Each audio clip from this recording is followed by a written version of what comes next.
गुरुभ्यो नमः। हरिः ओं।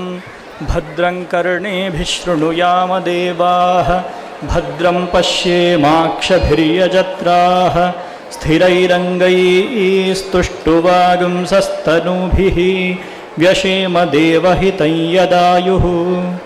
ओं शान्तिः शान्तिः शान्तिः। हरिः ओं।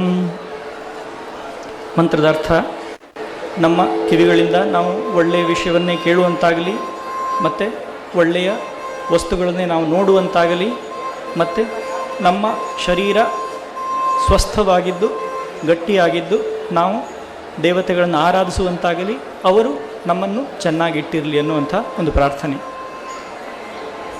ಈ ಕಾರ್ಯಕ್ರಮಕ್ಕೆ ಆಗಮಿಸಿದಂತಹ ಎಲ್ಲ ಗಣ್ಯಮಾನ್ಯರು ಮತ್ತು ಧರ್ಮಗುರುಗಳು, ಈ ಸಂಸ್ಥೆಯ ಪದಾಧಿಕಾರಿಗಳು, ಸ್ವಯಂ ಸೇವಕರು ಎಲ್ಲರಿಗೂ ಕೂಡ ಆತ್ಮೀಯ ಅಭಿನಂದನೆಗಳು. ಬ್ಲಡ್ ಹೆಲ್ಪ್ಲೈನ್ ಕರ್ನಾಟಕ ಇದರ ಬಗ್ಗೆ ತುಂಬ ಚೆನ್ನಾಗಿ ಈ ಹಿಂದೆ ಮಾತಾಡಿದಂಥ ನಮ್ಮ ಗಣ್ಯರು ಹೇಳಿದ್ದಾರೆ. ಈ ಕಾರ್ಯಕ್ರಮದ ಆಹ್ವಾನ ಬಂದಾಗ ಈ ಸಂಸ್ಥೆಯ ಟ್ಯಾಗ್ಲೈನ್ ನೋಡೇ ತುಂಬ ಸಂತೋಷ ಆಯಿತು. ನಾವು ರಕ್ತ ಸಂಬಂಧಿಗಳಾಗೋಣ ಅಂಥೇಳಿ.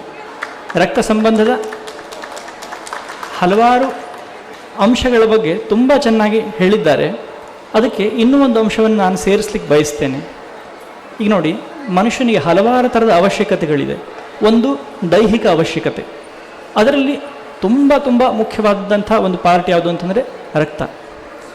ಜೊತೆಗೆ ಮನುಷ್ಯನಿಗೆ ಮಾನಸಿಕ ಅವಶ್ಯಕತೆ ಕೂಡ ಇದೆ. ಈಗ ನೋಡಿ, ಕಷ್ಟದಲ್ಲಿ ಇರುವಾಗ ನಮಗೆ ಬಂಧುಗಳು ಆಗುವರು ಯಾರು?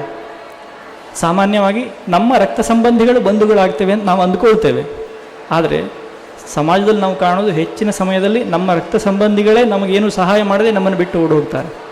ಅಂಥ ಸಮಯದಲ್ಲಿ ಯಾರು ರಕ್ತವನ್ನು ಕೊಡ್ತಾರೋ ಅವರು ನಿಜವಾದ ರಕ್ತ ಸಂಬಂಧಿಗಳಾಗ್ತಾರೆ.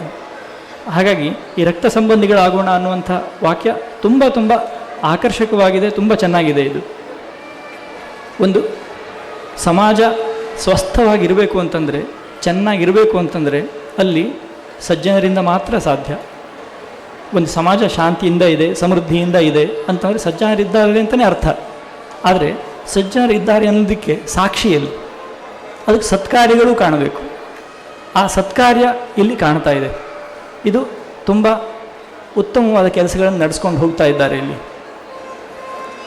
ಇಲ್ಲಿ ಹೊರಗಿನಿಂದ ಭಾರತದಲ್ಲಿ ಬೇರೆ ಭಾಗದಿಂದ ಇಲ್ಲಿ ಮಂಗಳೂರಿಗೆ ಯಾವಾಗ ನಮ್ಮ ಆಶ್ರಮಕ್ಕೆಲ್ಲ ಜನ ಬರ್ತಾ ಇರ್ತಾರೆ, ಅವ್ರಿಗೆ ಒಂದು ವಿಷಯ ನಾನು ಯಾವಾಗಲೂ ಹೇಳ್ತಾ ಇರ್ತೇನೆ. ಇಡೀ ಭಾರತದಲ್ಲಿ ಆದರ್ಶವಾದ ಹಿಂದೂಗಳು, ಆದರ್ಶವಾದ ಮುಸ್ಲಿಮರು, ಆದರ್ಶವಾದ ಕ್ರಿಶ್ಚಿಯನ್ರು, ಉತ್ತಮವಾದ ಯಾರು ನೀವು ಹುಡುಕಬೇಕು ಅಂತಂದರೆ ನೀವು ಮಂಗಳೂರಿಗೆ ಬನ್ನಿ ಅಂಥೇಳಿ. ಯಾಕೆಂದರೆ ಇಲ್ಲಿ ಅಂಥ ಜನ ಇದ್ದಾರೆ. ಜೊತೆಗೆ ಆದರ್ಶ ಸಮಾಜ ಸೇವೆಯು ಹೇಗೆ ಮಾಡಬೇಕು ಅನ್ನೋದಕ್ಕೆ ಇಂಥ ಹಲವಾರು ಸಂಸ್ಥೆಗಳು ಉದಾಹರಣೆಯಾಗಿ ಇಲ್ಲಿ ನಿಂತಿವೆ. ಈ ರೀತಿ ಈ ಒಳ್ಳೆಯ ಕೆಲಸ ನಡ್ಕೊಂಡು ಹೋಗಲಿ, ಸಮಾಜಕ್ಕೆ ಒಳ್ಳೆಯದಾಗಲಿ ಅಂತ ಪ್ರಾರ್ಥನೆ ಮಾಡ್ತಾ ನನ್ನ ಮಾತನ್ನು ಮುಗಿಸ್ತೇನೆ. ಓಂ ಶಾಂತಿ ಶಾಂತಿ ಶಾಂತಿ. ಜಾತಿಯ ಗೋಡೆಗಳಾಚೆ ಧರ್ಮಗಳ